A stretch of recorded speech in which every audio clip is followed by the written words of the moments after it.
What's up, bookworms? This is Megan coming at you with another Cantina conversation. Today's episode features a chat with Anna Darcy. We're talking about her Binary Heart series. The Desire Variable is available now, and that's book 1. And book 2 is The Passion Parameter. That's also available now, just came out last week. I am such a huge fan of Anna, and I am so excited to be able to talk to her. She's such an authentic human being, and I love just getting to know her thought process and how much these characters mean to her and how hard she works in her writing and her journey so far. And if you guys stay tuned to the end, hear some exclusive content hints for the 3rd book. But either way, I'll let you guys get to it. Here is Anna. So today we've got Anna Darcy. We're talking about The Passion Parameter. That is book number 2 in the Binary Heart series. The Desire Available is the first one. So The Passion Parameter comes out on April 24th. Anna, thank you so much for joining me today. I'm gushing about this book. I love it so much. I love Lex and Andy. I love the depth and the heartfelt moments and also the fun and sexy times. I love this couple so much and your characters and everything you do with their messy love story. I'm excited to dig a little bit deeper today. Thank you. Thank you for having me, and thank you for gushing about Andy and Lex. God knows I try to do as much gushing as I can on social media, but it doesn't always reach very far. So having people like you do it is always amazing. Yeah, absolutely. And I know what you mean because I'm like, why aren't more people reading this story? Because I feel like it's one of the better romance stories that I've read out there. There's a reason why romance sells. Like we eat that shit up, and we'll get in. It's such a unique story that it just spans 3 books. And like, as torturous as it is, I love it at the same time because it's can't get enough of them. And it was a very risky bet actually to span them over 3 books because it was something that was done quite a bit, I would say 10, 15 years ago. And now we really have changed into a dynamic where if it's a series, it's interconnected standalones.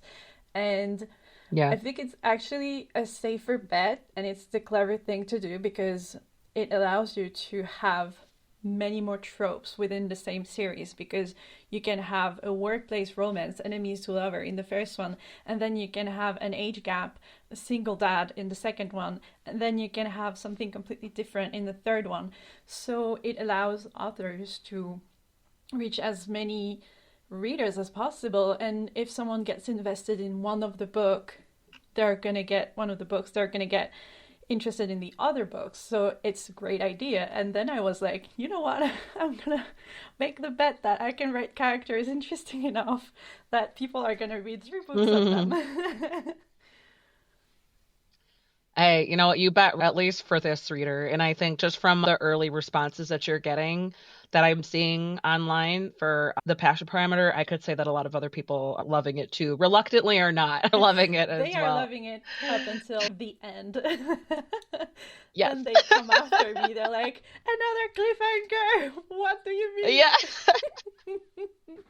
And that's the thing. Like, I knew it was coming, but then I was still like, my heart was still broken. And I was so conflicted because I was like, I knew it was coming and I was still like, I wasn't ready for it. I was Yeah, like, that's why I've been trying to prep people for it. I remember posting a reel where I was like, yeah, so the next one has a cliffhanger that might be even worse, actually. Because I yeah. know a lot of I people were was so like, shocked. no. Yeah. And I know a lot of people were still like taken aback by the first cliffhanger because, again, readers lost. We're not used to that anymore. When I think we were more used to it. For instance, 50 Shades of Grey, like I think in the first one they break up at the end Mm, of it. Like it was what you do. And again, because I decided to write 3 books with the same characters, like a very continuous series, I had to basically, when the people are done with the first book, I had to make them crave the second book. Otherwise, if you read a story that feels very full and complete, you can just omit going to the second book. You're like, I right. actually forgot about it. I don't really care anymore. So yeah, that was my strategy. It pays, I Yeah. think, to some extent, but also it pisses people off. So it's Yes. a double-edged sword. It's like, yeah, it's like it pisses him off in a good way. Yeah, and we are like, it's a thing that we have in today's society is instant gratification. And I'm the first one to actually seek that because the amount of doom scrolling that I do is crazy. And sometimes if a video is just a little too long, I'm like, you know what, fuck this. And I just move on to the next one. So Yeah. I'm also I fall victim to instant gratification. But yeah, I'm testing people's patience with these books. And yeah, they're not used to being patient anymore. Like, you can get everything you want, you can get things delivered from Amazon like the same day. Everything is very instantaneous. And then I'm asking people to wait a few months, half a year to get Yeah. what happens after. So I do understand them being pissed off, to be honest. Yeah, but that's okay though, because they're still gonna click pre-order or click want to read. They're still gonna keep track of you, and either way, Yeah, it's like you hopefully. get a reaction either way. Like that's what you want at the end of the day. Yeah, but also, what was complicated is that because contemporary romances as series have become so rare. It's like almost Mm. every fantasy nowadays is a series. Every romantasy, at least, is a series, and so people know that's gonna happen, and they know that there is so much more to be told in the rest of the series. Whereas when you write contemporary, people are so used to reading standalones that they also get annoyed because they're like, ugh, what else can she say about these two people? Like, why isn't it wrapped in one book with a pretty bow? And again, I absolutely understand this. And I actually had someone, I think it's one of the reviews that I got, and she was like, okay, I didn't know how she was gonna give us 3 books of Andy and Lex, but now that I'm done with the passion parameter, I get it. I see the vision. Yeah, yeah, I totally, and we'll get into that. Before we get too deep, can you, and then if I think for the sake of, because it's part of a series like we've been talking about, we can talk about both the desire variable and Yeah. the passion parameters. Real quick, do you want to give like a summary of the, and obviously we're going to try to be as spoiler free as possible, a Yes. summary of maybe the 2 books so far so that readers can follow along with the conversation? Yeah, okay. It's a workplace romance with this very dynamic, very sunshiny, but with an attitude and like an underlying, maybe anger issue, I would say. Latina who starts a new job and she's a software engineer and she's so excited because now she works for Calex, which is a company that specializes in creating software and apps and tech that is assistive for people in situations of handicap, people in like wheelchair users or people with hearing impairments. And so she starts there, she's very happy, and she meets her boss, and she's a lot less happy very fast because on first contact, he seems very abrupt, very rude, very cold, and a tad misogynistic. Though, as you read, you realize that's not what it was. He is cold and he is aloof, but that's the beauty of it, watching him open up and become an entirely different person in contact with her. But before they get there, there's a lot of animosity, a lot of back and forth, and they struggle a bit, but also they're insanely attracted to one another. I wouldn't call it enemies to lovers. It's more they strongly dislike one another, or she strongly dislikes him. He's just befuddled. He doesn't know why he feels the way he feels around her, which makes him even more snappy. Like it's a whole mess. And then they start fooling around, and of course feelings evolve. And there is some stuff that happens, and that's basically book 1. So again, I understand why people question my ability to make 3 books about these 2 people. But yeah, and then in book 2, like book 1 is very lusty, I would say, very fleshy. And book 2 is basically a bond, an unbreakable bond slowly forms between them. There is a lot of smut, again, because that's something I love writing.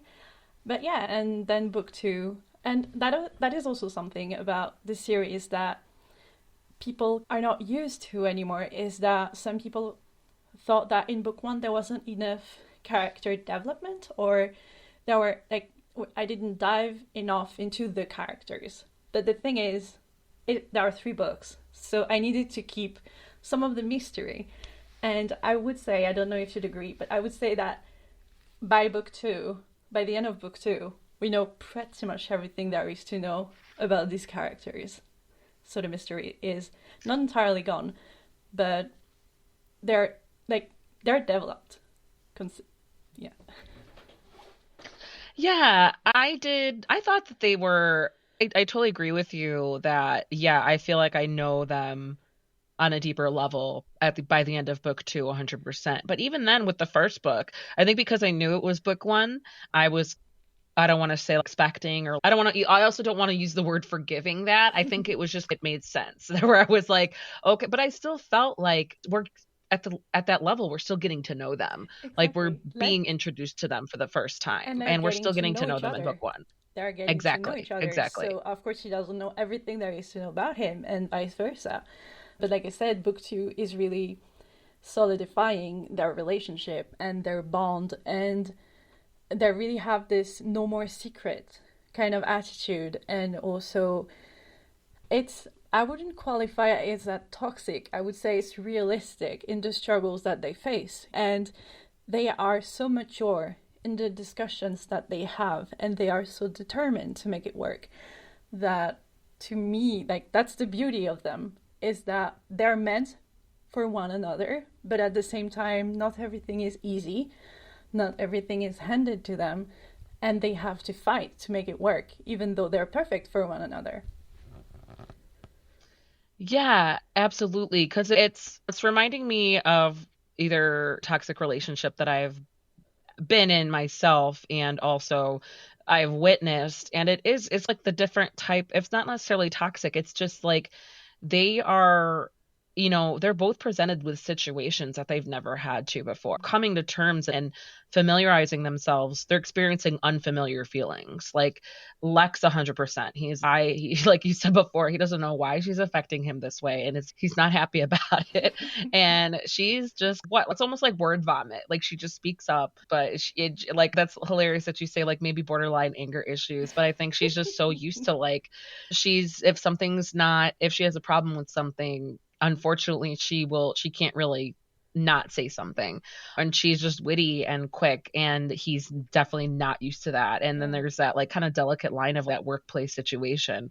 So it totally makes sense that their love story would be messy and what's going on here, but at the end of the day, it's like their feelings are there for each other, and they don't want to hurt each other. They've already tried cooling things down and even considered living without one another, and they can't do it. They can't imagine that. And it's for them, like their emotional stability and their personal lives, they can't, it's unfathomable, and they can't do it. So they're like, okay, then they're stepping into the next level, which is they're leveling up, but then also that comes with like new challenge. I just remember, because I took a bunch of notes and stuff like as I was progressing through the story, and it's like they slowly become more unhinged as like the book goes on. Because I'm like, and we could swear, because I'm like, fuck Miriam Coleman. And then this poor Andrea, and also poor Lex, because this is a new territory for him, and he is like he's almost hasn't been able to be honest with her on his own timeline. And unfortunately, I don't see that kind of dealing with it. It's because they feel so strongly towards one another that they're going to affect each other so much, Yes, like that. and I think when I said they're perfect for one another, it's not in this they're exactly the same and so they belong. It's actually more in they are complementary kind of way. So she's very impulsive, he's very cerebral. She like you say, like sometimes she just speaks up, when Lex always takes a moment to think about what he's gonna say, should he say it, and all of this. And that's also something that is very apparent, I would say, in the second book, is that they push one another to become better people, to become more themselves. Something that comes up often in book 2 is that she wants the real him, she wants the unfiltered him, she wants who he really is at his core. And I think that's beautiful. Like, she wants to love every single aspect of him. So she wants him to give it to her, which, if you read the book, or if you've read the book, you know that Lex is extremely guarded and he has good reasons for it. And all of this is extremely new because even in his family, the example wasn't good.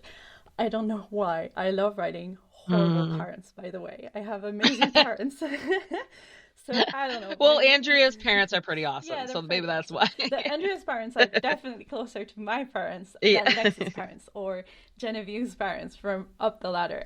Again, I don't know why. Oh yeah. I love writing horrible parents, but yeah, maybe I'm like exercising all of this because I think you're just exploring like what exploring that it. looks Yeah. like. Yeah. You mentioned Up the Ladder. I loved that book. I think I forget how I learned about it, where I think I started following you, and then you were like promoting that book so much, and I was like, okay. I think I was probably like had a couple drinks, and I was like perusing on Instagram, and I was like, okay, I'm gonna add it to my reading list. And I was so glad I did, because like I got so sucked in. And it was funny because when you were first doing promos for the Desire Variable, I was like, but wait a minute, what about that Love in Brooklyn series? Isn't she going to do the next more characters from that from that world? And then so I was a little, oh, what is she doing? But then once I read the Desire Available, I was like, no, this is amazing. What the fuck? This is a cliffhanger again. Like, what? So I love it. So now I'm like, I think I tell one of my book reviews, I was like, I pretty much would read a food menu written by you. It was just like, I just appreciate everything you do. I could tell the love and the thought, and you really are caring about these characters and their story, and you care about your craft. And I love it. So I want to explore because you did do a standalone love story, and I want to explore like how you compare, like how did your experiences between these two stories, these sets of the universes, we'll call them, how did they compare? Did you approach them the same way? Was there any big lessons that you learned, maybe things that you took away from a project to another that you weren't really expecting, stuff like that? Okay, so for both this series, because I've written more books on the side, I've been doing this since 2019, but I've never properly published them. Like, it was more an online thing.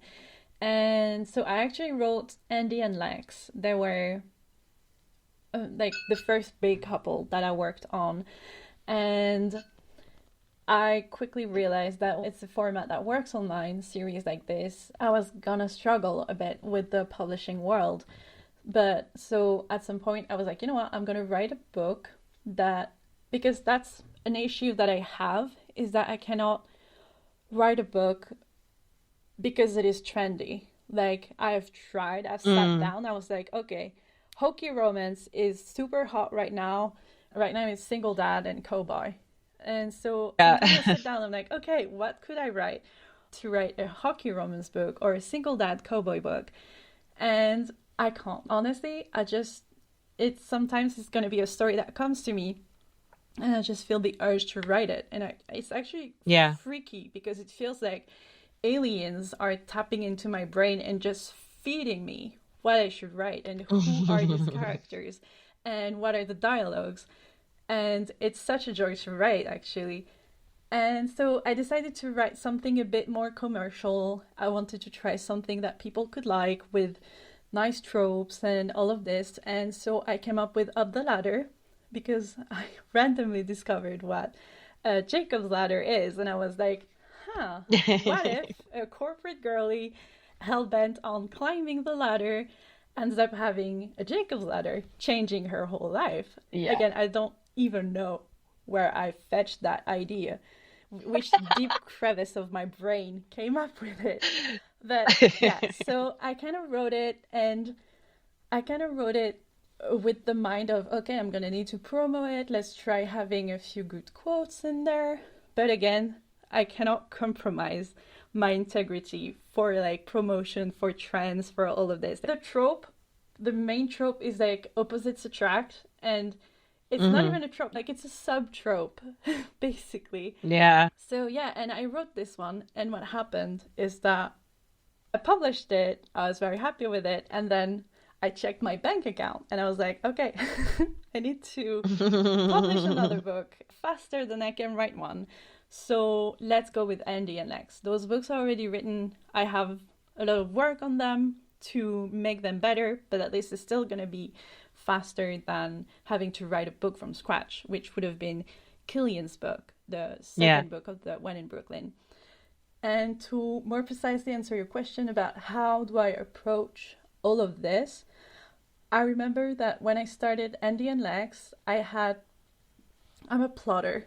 Like, I plot a lot. I daydream for hours. And so I plot a lot, and then I get more ideas as I write. And I started it, I already knew it would be a duology. And then I had more and more ideas. And so I was like, okay, this is going to be a trilogy.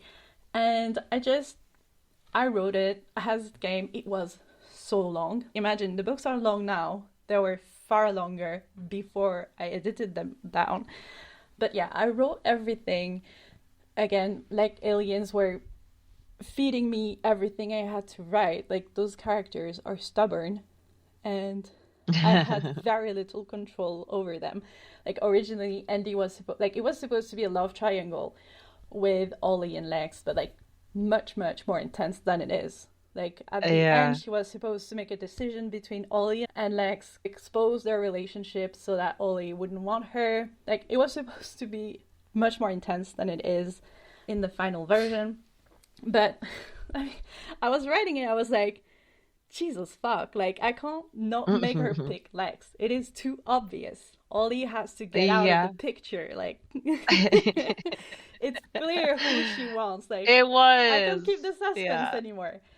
So yeah, and that was a smart move, because it was like, and even so that came in through your writing, that was like, even if it started off as a love triangle, you could tell like there was no fooling anyone, not even yourself. You're like, no, we need to get this show on the road. It's very, let's explore this relationship a little bit. Because I don't mind Ollie. He's a little sus. Like, and he's probably totally innocent, but I'm like, I don't know, man. It would be really funny to not necessarily pick his brain, but see maybe things from his point of view for a hot second. Just because I'm like, I don't know. And you're obviously I don't expect you to reveal anything. He could be totally innocent and just like a total supporting side character. But it was just him watching Ollie deal with all that. It's like I feel for him, but I'm also like, what are you doing? What do you like? I feel like you got thoughts that maybe you're not sharing. That's just me. That's just my lips are sealed. You'll have to there you go. For me to know. That's what I'm saying. I'll just make that opinion, my suspicions. I'll just voice that. I don't expect you to go any further than that. So I want to talk about the research a little bit, because I love that the whole premise of like their working environment, their company that Alex and Kevin came up with, and that the reason why Andy cares about the type of work that the company is assistive technology. So I kind of want to touch on that, because you use like technical terms and processes, like not just with the whole community, but also with web coding and stuff like that. I want to call, and you can talk about any other research that you want to like just tap into your brain of how was the research process for you? Was there any big challenges, anything surprising that you learned, stuff like that? Yeah. So I have an extremely intuitive brain. First, I'm going to say that because sometimes I've had ideas, and when I look into it, I'm like, oh my God, I was right. But yeah, I've worked a bit in coding, but it was nothing like the coding that they do.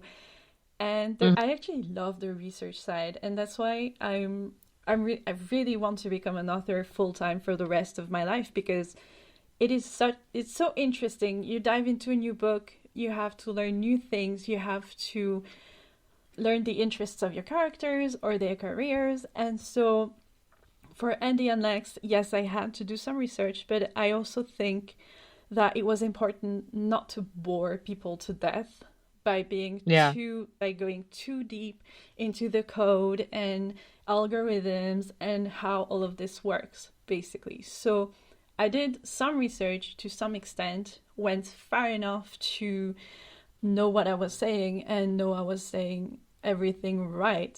And then I toned it down a few notches to write it. Because if you read everything, it gives you a bit of an insight on how the whole thing works with like alpha versions, beta versions, feedback, and how to build an app and the tests and everything. But at the same time, it's not overbearing. It's not, Yeah. it's there because, and that was also important for me, was to write a workplace romance with a very rich MMC who actually works, where they actually are at work. And so they're there and they work on Andy's passion project, which, for those who don't know, she has a brother who has hearing impairment, and she has been working on the side on an app which originally was to help him meet women that translates sign language, American Sign Language, into written text and spoken language into written text as well. Like, it was like, it's her passion project, and one day she shows it to Lex and he's completely baffled. It really is like the turning point for him where he's, gosh, I need her. She's so smart. Yeah. I remember that dialogue. He was like, she fucking did it. Somehow she did it. Because it's like, he was just, yeah, exactly. Because that's where the readers understand. Like, he, like, yes, he's brilliant and he almost seems like untouchable in terms of his brain level, but he met almost, I would say, the closest to his match that he's going to meet, because he meets someone who's just as brilliant and does something that he wasn't able to do. And for him, that's, oh my God, stars, hearts in his eyes. If it were a movie, it'd be like that slow and like that entrance of Love at First Sight. Like, that's when that moment would be. Would he be like, oh crap, in addition to smelling her scent, in addition to like watching her curves and stuff like that, and loving her, that just starts that journey, that path of learning to really, because I love, also, we'll pivot a little bit, I love like that you build characters with insecurities, because Andy, like, she's short, she's like small, but she's got a big booty, but she's got like tiny boobs. And then there's, if you watch someone with her figure walk down the street, you'd be like, no, that she's cute. But of course, almost every woman who like beautiful or who has a unique like body shape, they will find things that they hate, and or the things that they wish they can change. Even then in book 2, when she's, I'll do whatever I have to be like the perfect woman for him, and he's like, what are you talking about? He's like, yeah. And I love that. I just love, it just adds another layer, and it adds such an authentic like point of view, not just for her as an individual character, but in a relationship. That's totally a realistic conversation that people in relationships have, where one person is insecure and the other person is, what are you talking about? I love everything about you. Like, I don't care that other women have been you. Like, I don't care that you have messy hair, like curly hair or whatever. Like, those are things that he, like, even, I think I remember, this is an necessarily a spoiler, but in the work holiday party in the beginning of book 2, where she like decides to go last minute, and she's even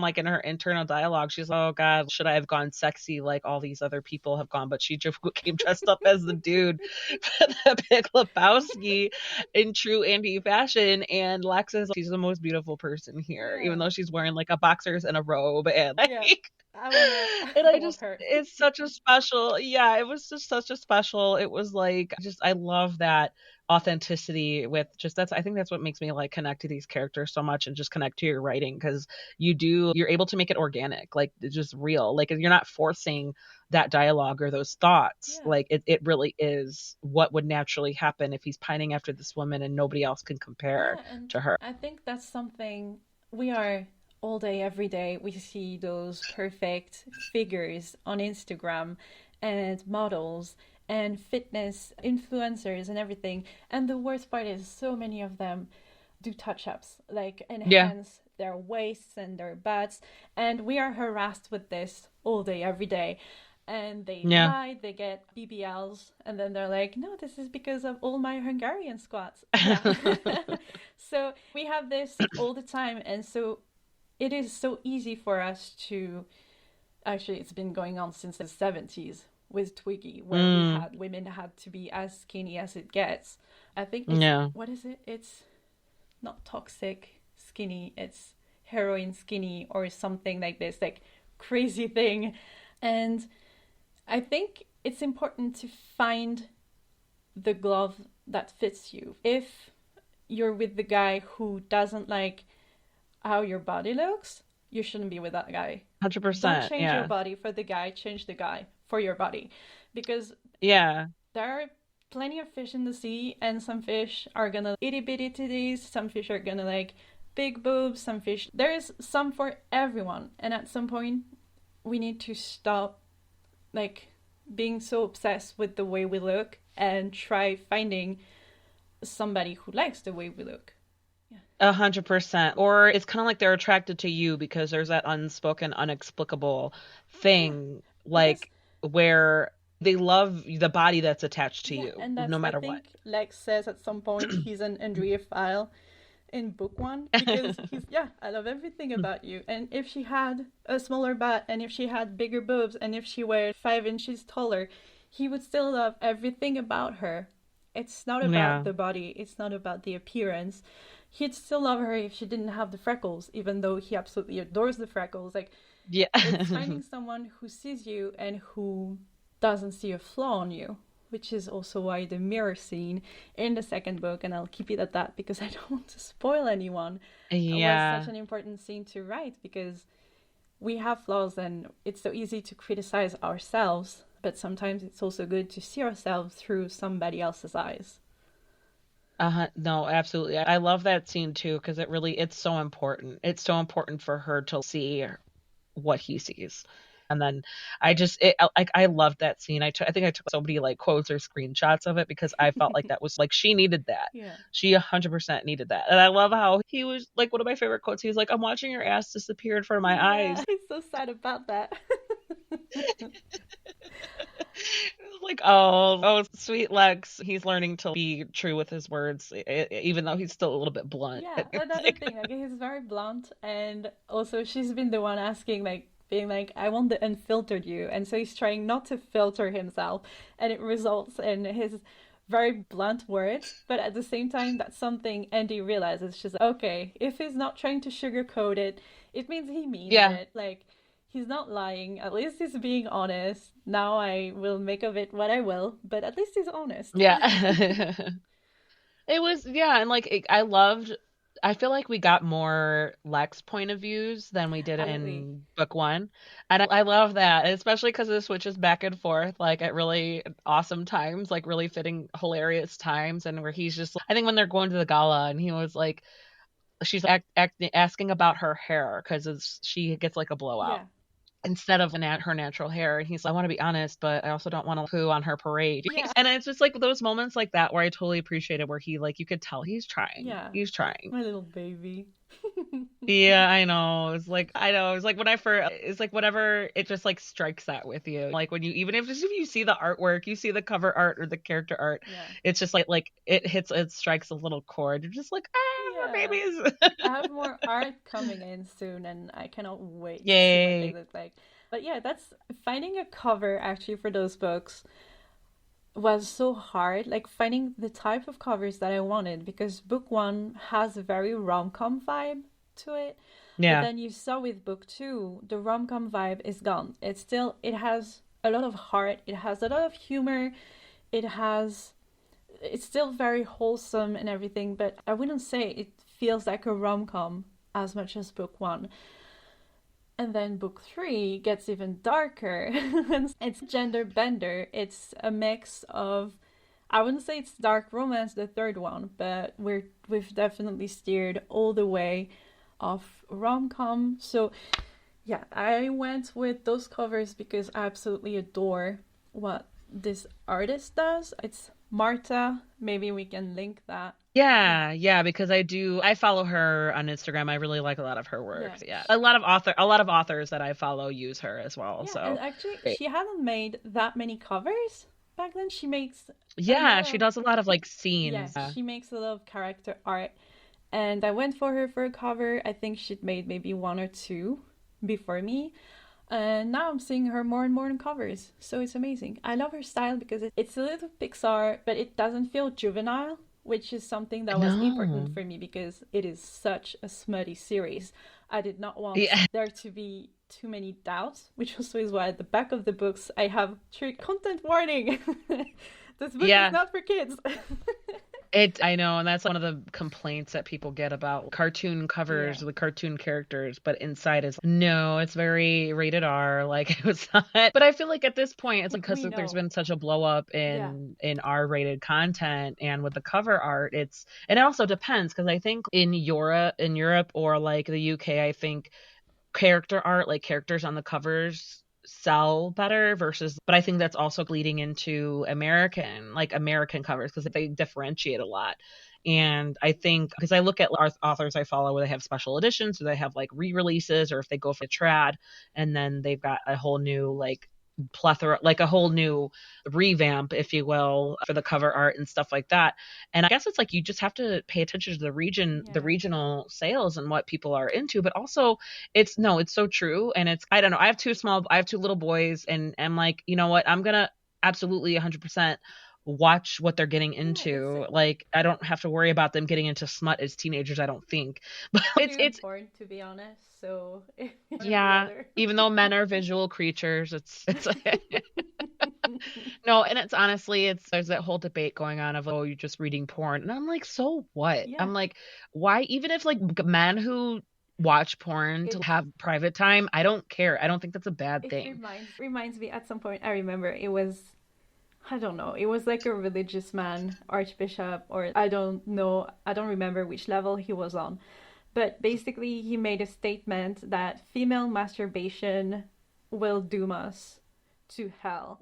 And it was like, okay, we had male masturbation. That was already a lot. Now we have female masturbation. Could we fucking not?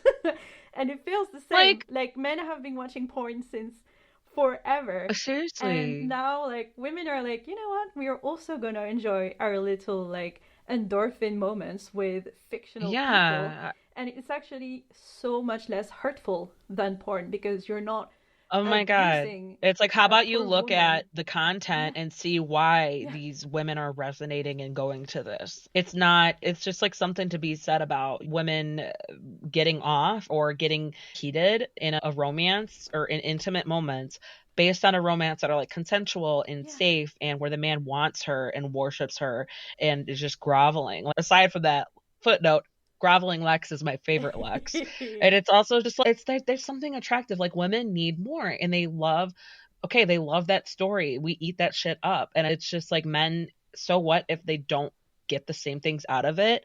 But if you want to like they would be wise to learn Yeah, it's men manuals. Like are into. there are It's not has upon to be a thousands bad of thing. manuals of what women Yeah. want. And when you think about it, Seriously. it's crazy that women are reading books about like serial killers and they're being completely obsessed with them because Like true all they crime, want, yeah. yeah, and or like even books where there are no saints, like books where the main characters are serial killers and women are still drooling over it because Yeah. those men give like the bare minimum that women want. Like I they know. listen and they're there for their women and like, that's all we want. We don't care if those Just characters pay are serial attention. killers or killers. We just, Right? yeah. It's like, oh, he burned the world down for me. Oh. That's not a red flag. Like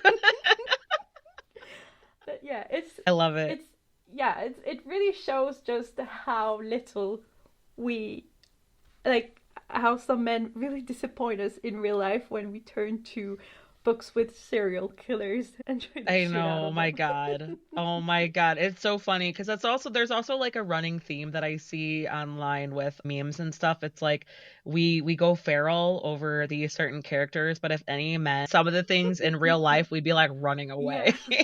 Oh, well. It's okay if it's a fictional I man. do It's like, not want to end up in the back of a van with my hands tied up. I'm a head out. yeah, I know. Or like consensual. It's like Yeah. maybe if I like read it in a book, I might think, oh, maybe I'm into that. There's nothing wrong with that. Yeah. The same goes if women are like, some of them probably do. They can watch porn that their husband or partner or boyfriend watches and be like, what attracts you Yeah. to why does that on? And it's like an exchange. Like women can look at that and be like, do you want to try that out? Same. Mm-hmm. Men can read books and see what the big hubbub is about and be like, oh, was this really hot for you? Did this really get you going? And it's women would be like, yeah, but it's the leading up to that. So you got to read the whole book. Yeah.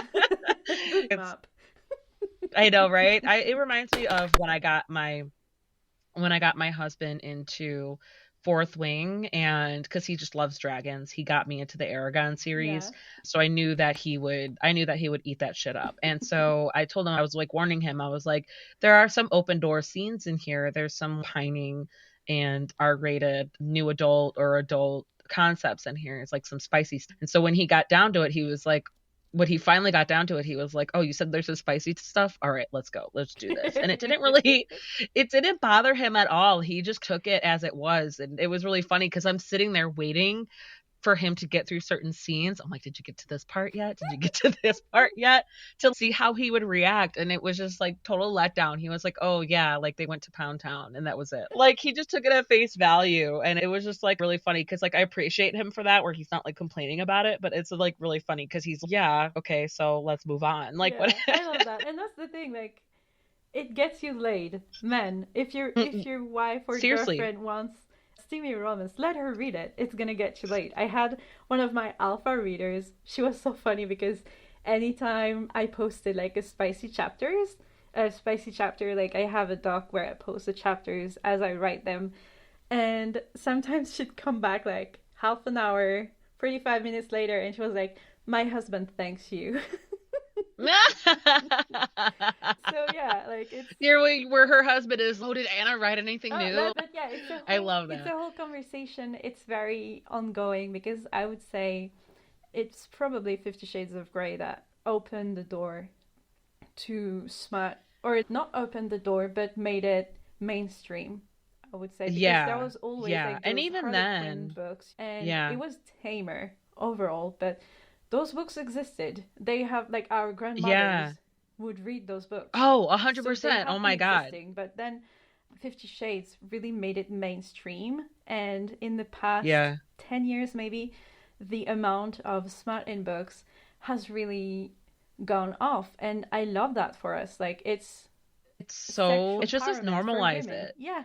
And Just normalize it. Like it doesn't have to be this like pearl clutching thing. yeah, Like it's like this is what we enjoy and it's a human thing. It's like part of human nature. Don't make it weird. Like yeah. just don't shame people. I'm not about to shame people for watching or using porn. It's just as much as like I'm not into dark romance. I'm not into, for example, like knife play or that. But like for people who are, Yeah, I'm you like, you girl. dude, like that's like you do it responsibly and that's what gets you off and that's fine for you. Yeah. I'm not about to shame you and that's just not my that's not my jam.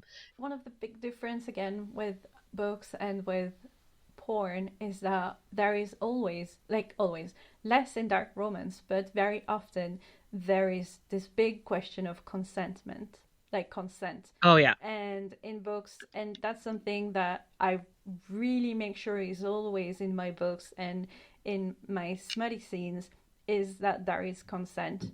Not always vocal, but at least there is enthusiastic consent. And that's Yes. something that in porn is not really there, and it's often a bit forceful the way it happens, or it's not.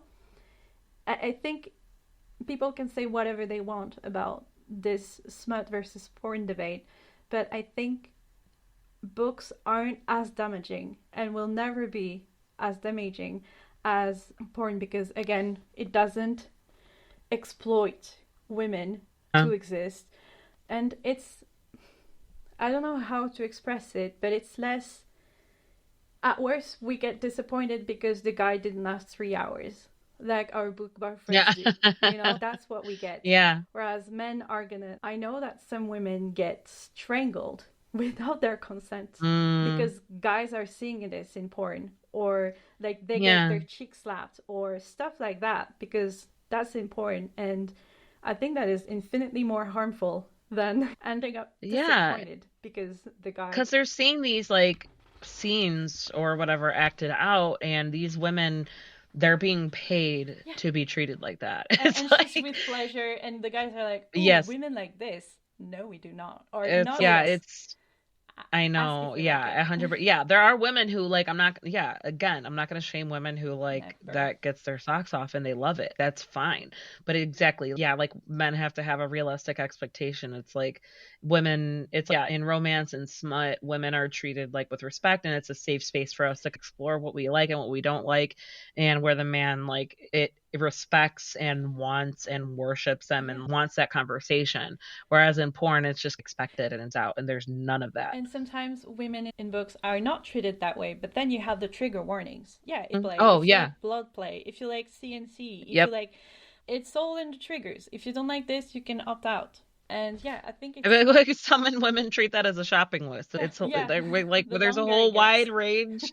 There's a whole wide range of likes and dislikes and all that stuff. It's funny because I so my friend, she is a self-published author and she wrote a trilogy and she is preparing to release another one. And but she writes the dark romance. She writes the White Shoes.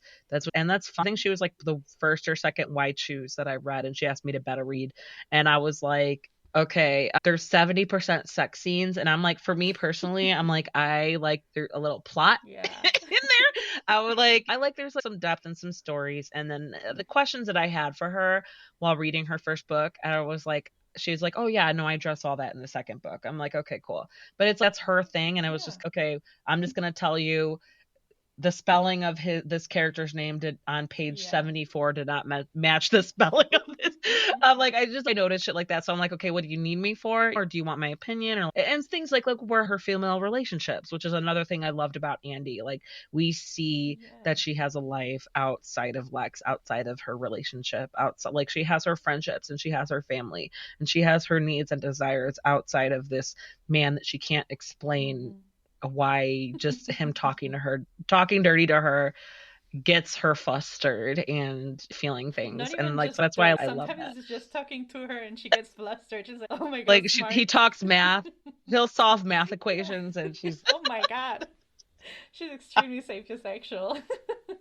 yeah, I know. Where she's just I gotta put some distance between us because But yeah, I with the this book in Andy, I think I wanted to show the everyday girl. And so that's why she wears minimal makeup. I'm not shaming, just I want to make clear. I'm not shaming women who like to dress up and to like makeup. yeah, Meredith of those women because I could never. Seriously. But yeah, she's the everyday girl. She's the girl next door. She just happens to be very smart and very good at her job.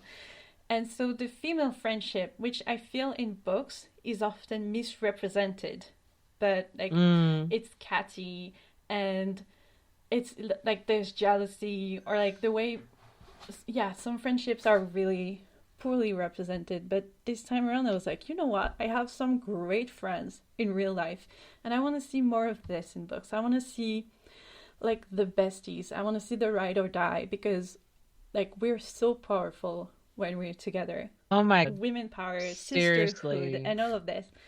And so I wanted to represent this in the book. And even in the second book, with that new Brazilian character, I'm not gonna say mm-hmm. more. I didn't want her to be like some bitch who comes back from the past and is like catty and mean and all of Yeah, this. And yeah, she happens to exist and she's there and she's actually absolutely lovable. And yeah, mm-hmm. that's what I wanted. And I love how Andy, again, like not revealing how that whole meeting and reconciliation happened, but she acknowledges that. Yeah. And she's like, oh God, I was an asshole. Yeah. And she's acknowledging that. And I love Andy's growth and maturity because she feels like she's immature at times, like in her reactions to things, but then like she totally 100% makes up for it, Yeah. where she has that maturity, where humbling and noble way of saying, yeah, my bad. Like Yeah, because that was not the best. and Yeah. that's who she is. Like she's impulsive. That's a big part of who she is. And yeah, she messes up, especially in a relationship like she has with Lex, where their highs are so damn high that when you get to the lows, like the fall is very hard. And she's impulsive, and that is like I like to keep my characters true to themselves. I try as much as I can not to bend them to make them work with whatever plot I have in mind. And she will remain her impulsive self throughout. Like, this is who she's gonna have strong reactions, and then she cools off and she's like, yeah, I probably should not have done this or said that. Yeah. And she has the maturity to be like, okay, I'm sorry. And I think it's also something Yeah. that makes her feel so real, because apologizing is hard. Yeah, At least yeah, for me, it's it's like hard. for her to eat, for her to be like openly eat shit and have to like say, yeah, my bad. It's like that's such an important part of being a person, and I love that about her, Yeah. where she's self-aware. Yeah, and I think Lex makes her self-aware also, because he, with all of this that happened that we're not trying to spoil, even Lex is like, the fuck? What the fuck was that? And that's why she's like, maybe. Yeah, he like doesn't understand like the flip. Yeah, he's like, Like, why? She did nothing to you. Why did you treat her like yeah. that? But yeah, it's. But honestly, when I still love that scene, as I just love the messiness and I love the drama, but I also love that's just another step in their relationship together, because obviously, yeah, being spoiler free, it was like some things happened where neither of them expected that situation to pan out, and Andy was not in her proper faculties to handle that surprise. We'll blame it on rum. I know, and I love so canon on that, like the friendships. One thing I loved about the friendships was I loved her friendship with Tamika. I loved her friendship with Mason, and I loved her friendship with Kate. Mason's I was like, my notes like Mason got the tea, and then I have like Tamika LOL, and then I said Kate is a real one heart. I love Kate. I love all your secondary characters and how much you make them participate and how much they are a part of the story, a part of their love story, as much as the like families are. And Kate has this moment, and this is when I say, I swear aliens are just tapped into my brain. At some point, Andy is screening her calls and she isn't answering, and Kate sends her a text and she's like, yeah, next time you're screening my calls, I will come to Seattle and punch you in the tits so hard you'll finally have a decent rack. And I was like, this is such like a childhood best friend. It's such a best friend, yeah. And then even she laughs. She's like, you're such a bitch. I love it. It's, again, the relationship. Yeah, and the relationships in general. Lex with Kevin also has such an interesting dynamic, and with Shelley, Kevin's wife. Yeah. And yeah, it's like a web of friends and of old friends, and I think that also is part of the human experience. And what was important for me with these books is, because I've realized people are complaining that it's 3 books, that the books are long and everything. I'm not just writing a romance. If I want to write a romance, I can make it in 100 pages. I can write you, I think, a pretty decent romance where they meet and they fall in love, and there is some cute stuff, and there is smut, and ta-da, it's over. If that's what you want, just like, don't, like, this is different. Yeah, you know? This is like a trip, like a travel, a voyage. I'm taking people into not only a roller coaster, especially with the second book, where at some point you're near sobbing and then you're laughing and then everything is good because everything is good, and then suddenly everything is low. Yeah. But yeah, I think it's a self-introspection kind of thing where at some point everybody is going to be able to resonate with what's happening and with the conflict and with the resolutions.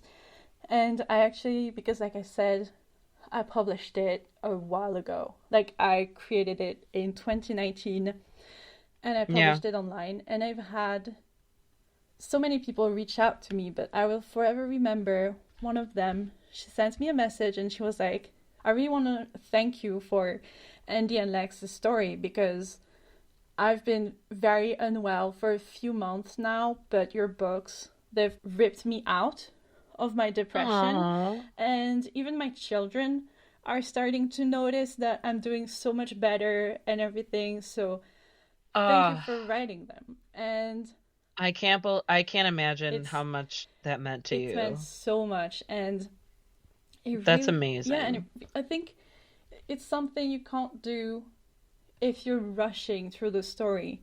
And I would have to sacrifice something. Like, I can't have the character's depth, the character's development and growth, and the friendships and the smut and the work side of the workplace romance. I can't have all of this in 350 pages.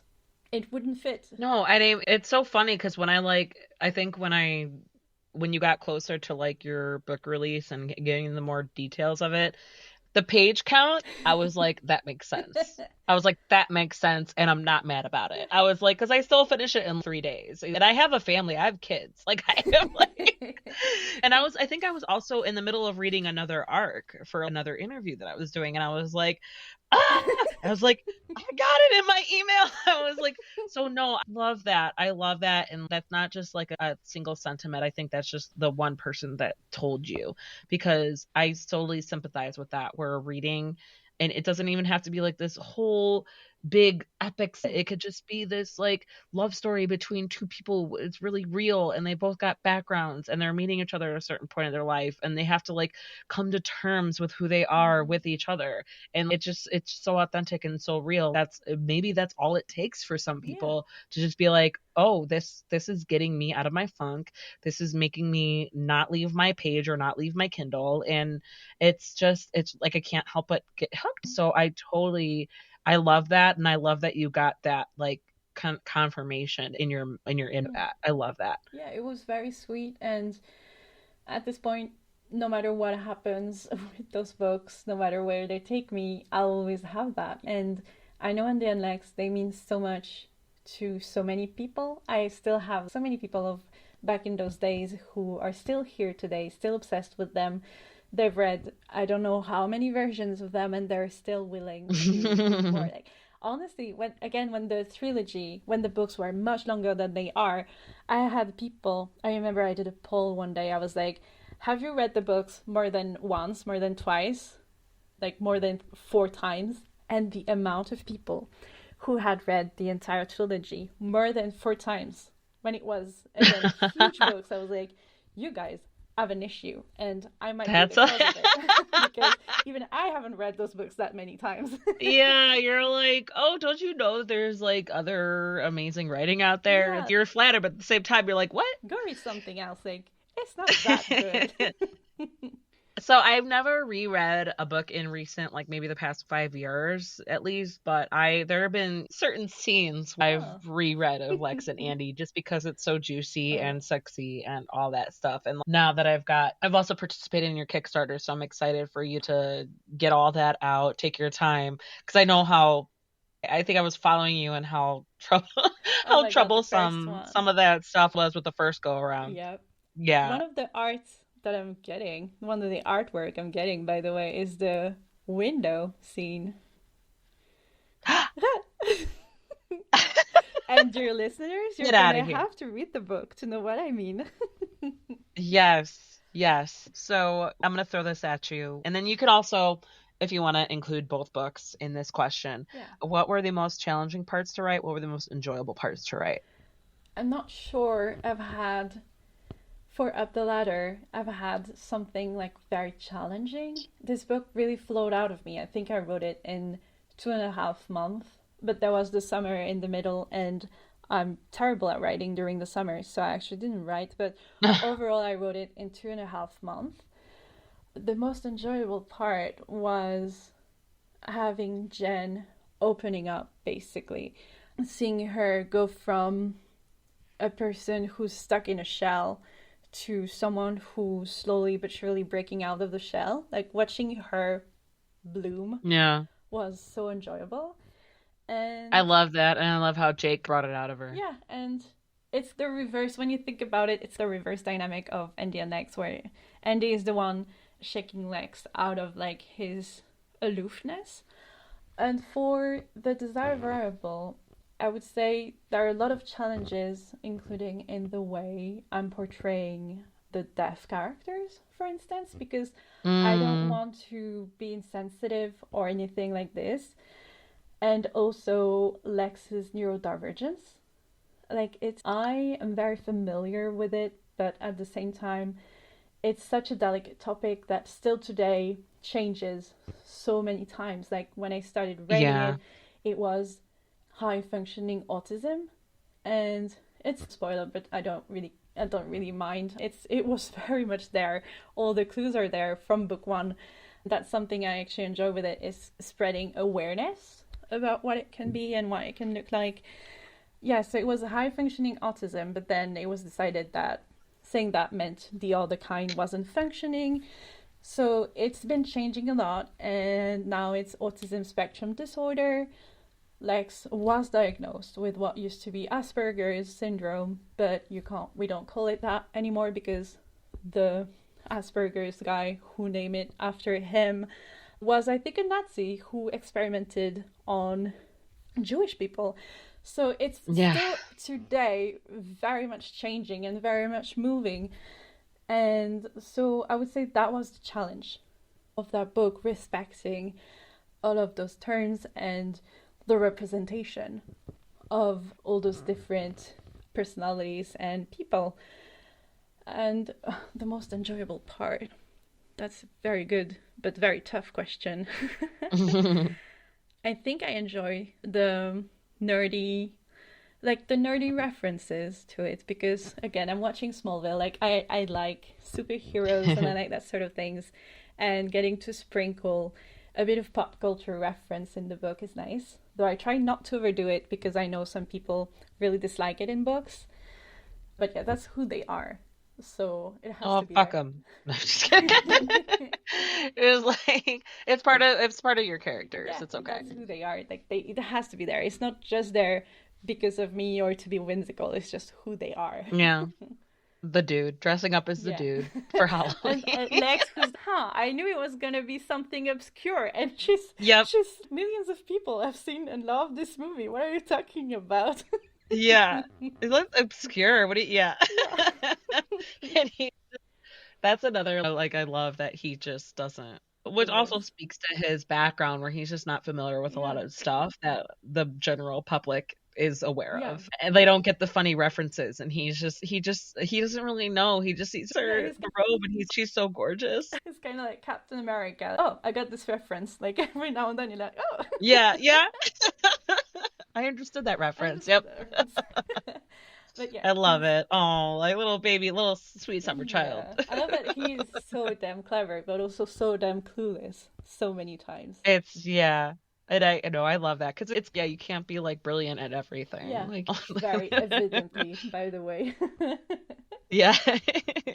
Okay, so I'm also gonna throw this at you. What advice do you have for Lex? What advice do you have for Andy? Oh, Andy, honestly, if you could contain yourself, sometimes not blow up immediately, but in French we say turn your tongue 7 times in your mouth before you talk, so like you have time to think before you say it. That could help you. And Lex, don't change a thing. You're perfect the way you are, even though you mess up a Oh, lot. Even when he the messes ultimate up. book boyfriend. Yeah, like even when he messes up, and I don't think I have, maybe I removed this line, but at some point Andy was like, it always hurts so much when he messes up, but then he gives it so much sense. Like it makes so much sense. And like she forgives him because she gets where he came from and she gets Yes. why. And again, his brain doesn't work the same way as everybody else's brain, and to him it makes sense. And I love that she's accepting of this, basically. Yeah. Okay, that's who you are. It wasn't malicious. Yeah. Okay, I'll just take a breather. And Like she understands, no, I was also trying to be spoiler free. She was like, she understands that he wasn't hiding it from her. He Yeah. just really didn't think about it. Yeah. And And it's so simple and so meaningful, and it's just like that's like face value, but at the same time she understands him like very few people understand yeah, him. and the thing is that again he is so blunt and so honest, basically, in a way that had there been any doubts, he would not have let her in. I'm gonna say it like this. Sorry. No apologies. But yeah, if he like yeah, he doesn't lie, he doesn't deceive, I think is what I'm trying to say. And at some point, yeah, she just has to accept it, and that's the way he is, and she takes him exactly like this, and she loves him exactly like this. And I think that's important. Just like she has body insecurities and he has insecurities about who and how he is, and he accepts her wholly and she accepts him wholly. And I think that's the beauty of Yeah. it's yin and yang, and it's really the beauty of the relationship of they would not literally would not change a single thing about one another. Yeah. And that's no, and that's like such an authentic, I think in your even in your author's note, you're like, no, like their love, like real love can be and can be complex. And that's exactly what it is. And to the challenge of kind of expressing that to fictional And characters, also to show it's you have to fight for it sometimes. And it's never abusive, because I would never encourage someone to stay in an abusive relationship and be like, I can fix him and that sort of thing. So it's never abusive, but sometimes, yeah, it's not all rainbows and gummy bears, and it gets dark and it gets complicated. And either, yeah, you decide to just bury your head in the sand and or move on and try to seek greener pastures, or you go for it. You're like, okay, we're gonna make it work, we're gonna fight for what we have. And I think it's something that is important in today's age where, I don't know, sometimes we tend to, again, because of green flags, red flags, and again, I would never yeah. encourage someone to stay with a guy who's exhibiting red flags, but also Yeah. there are beige flags. And yeah, I think I wanted that. I wanted to show a real relationship and what it takes to make a real relationship work basically. Yeah, because it really is like realistic situations that they find themselves in, like toxic families or backgrounds that there's guilt, right? There's, for lack of better words. Oh God, even as juicy as that was, I was like feeling for it. I was feeling for both of them. And then I was like, when you bring Lex's sisters into it and they're like, I'm sorry, we didn't know. And he's, listen, and it's pushing him out of his comfort zone Yeah. too, where he just doesn't, he's turning a new leaf about expressing himself to his family. He's telling the truth about her. He's like, she is it, and if she ever forgives me, I'm going to, this is what's gonna be. Yeah. And I'm like, oh my God. He's so whipped. He's so in love.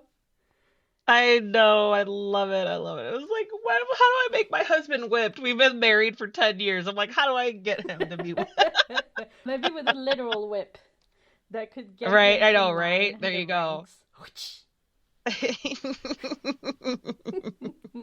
Oh God, that's so funny. Then we're gonna go back on the instance of exploring tropes and Yeah. exploring smut and all that, and how it can benefit everyone. Okay, I don't want you to reveal anything that you're not ready to reveal, but what can readers look forward to in the grand finale? Whew. Third book has a happily ever after and everything. Like, that's absolutely 100% there.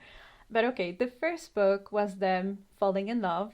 The second book is them solidifying their love until like it's diamond hard and unbreakable. And the third book is them fighting for their love. I think that's a good way to sum it up. It's going to be darker, it's going to have more plots, like more plot. It's going to be pretty intense. Somebody in the general cast might or might not get shot. Yeah, I think I'll keep it at that. I'm almost regretting asking you that question. Yeah, you don't know who, and You you won't real. know who I until would the say you.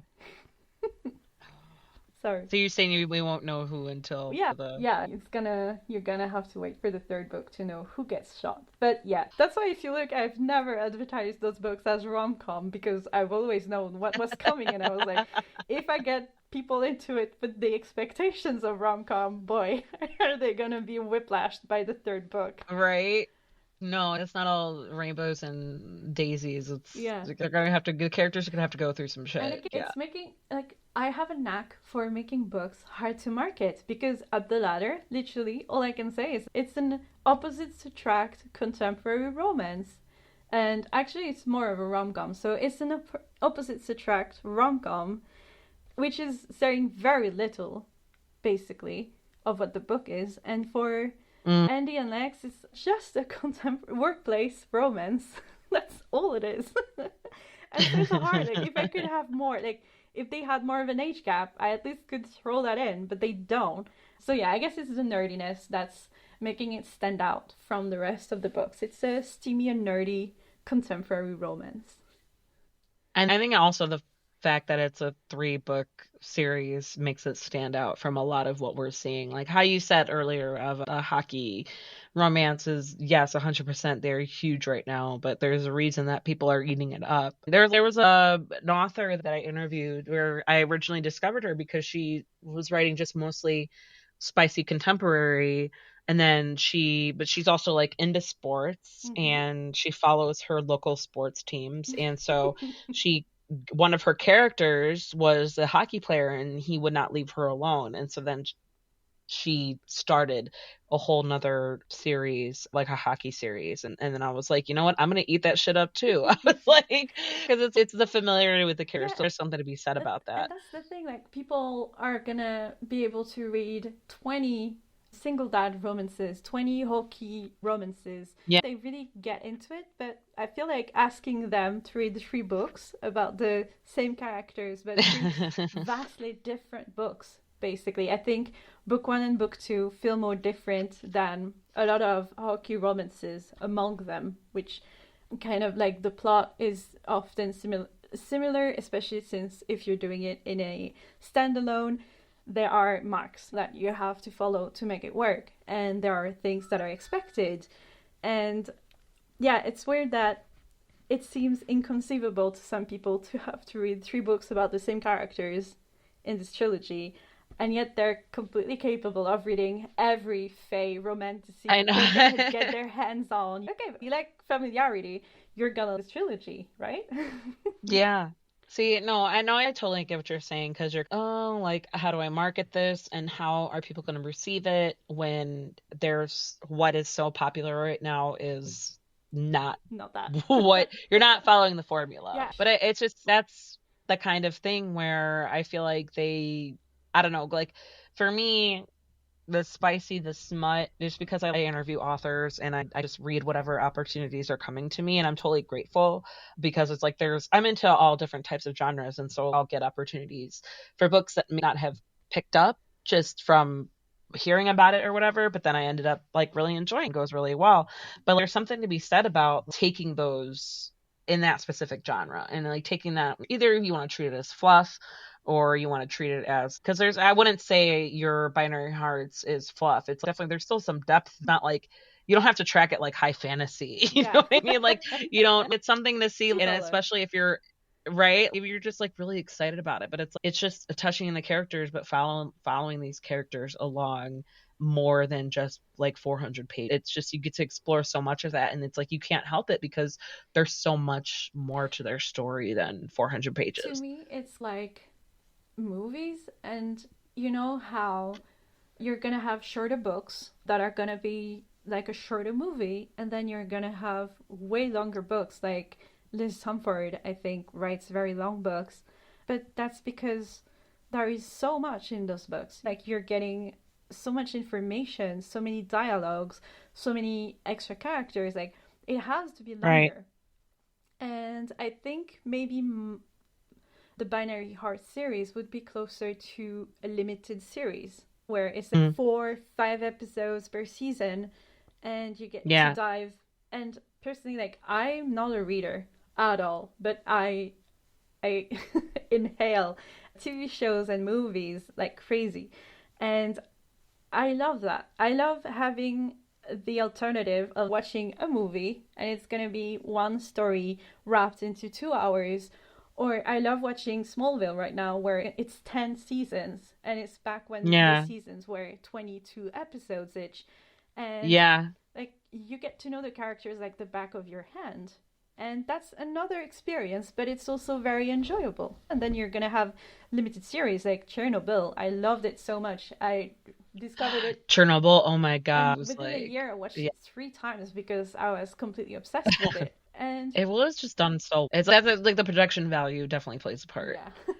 But Yeah, it's like and we have all these different experiences when it comes to film content, and I think it should be okay. Like, we have it with books because you have online books where every week you get a new, I think they even call it episodes, like you get a new chapter every week or every 2 days, and it feels the same, but it's also not something that can be replicated in paper form. I think it used to be like in Victorian era, there used to be like those chapters that would come in like the newspaper, and you had like, oh yeah. and so it's coming back, but it's still not very possible in paper form.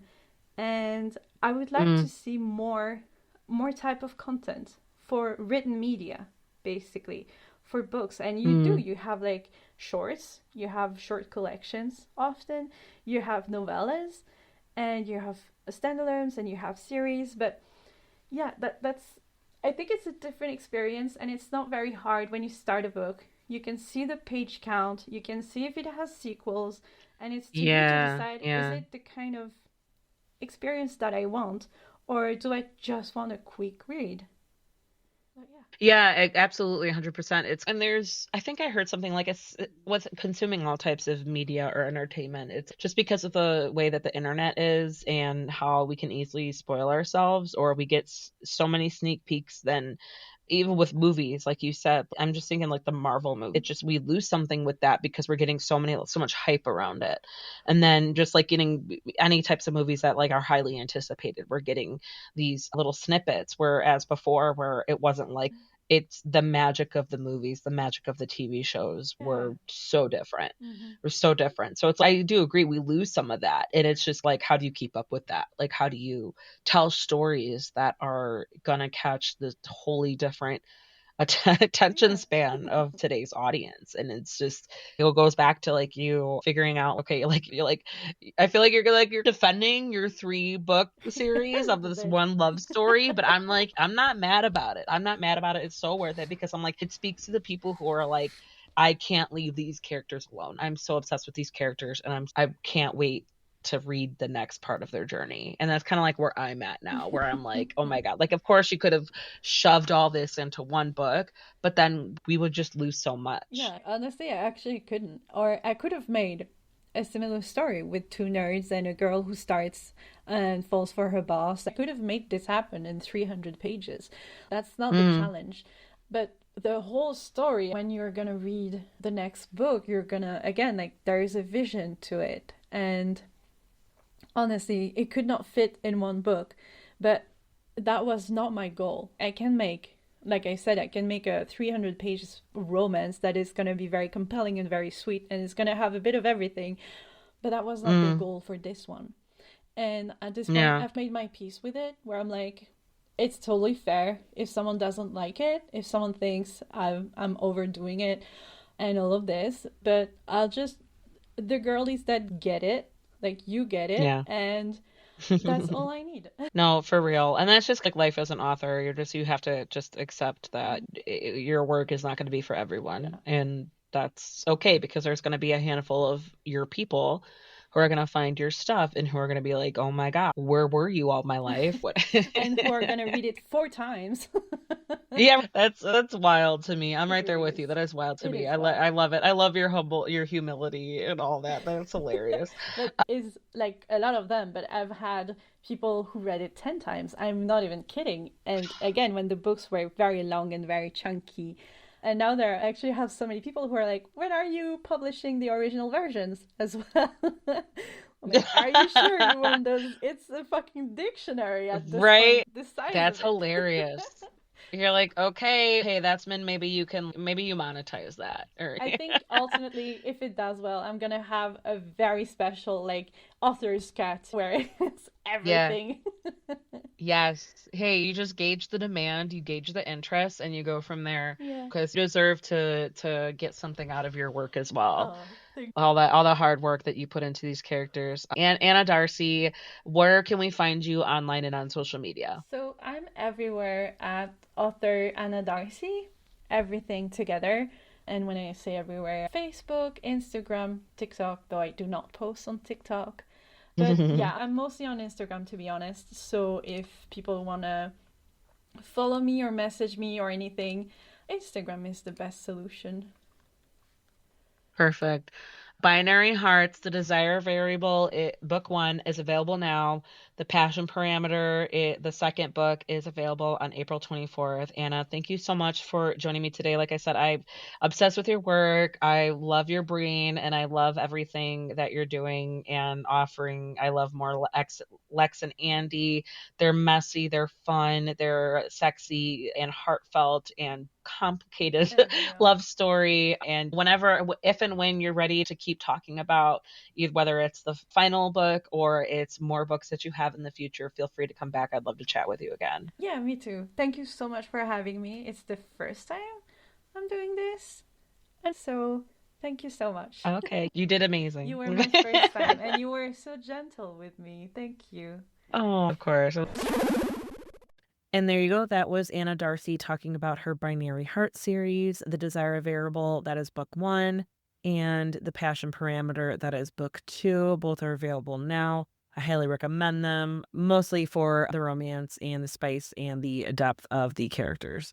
Rate, review, subscribe. Find Anna online and on social media. If you look at the show notes, find Cantina Book Club online and on social media as well.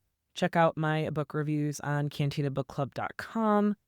Check out on YouTube where you can find shorts, clips on, and I'm just revamping my Patreon. So if you either want to join for as little as $1 a month to donate to the Cantina Book Club, but there's also other tiers available depending on what kind of content you're looking for. But any type of support is totally appreciated, and I'm always looking for feedback as well. And as always, thank you guys so much for listening.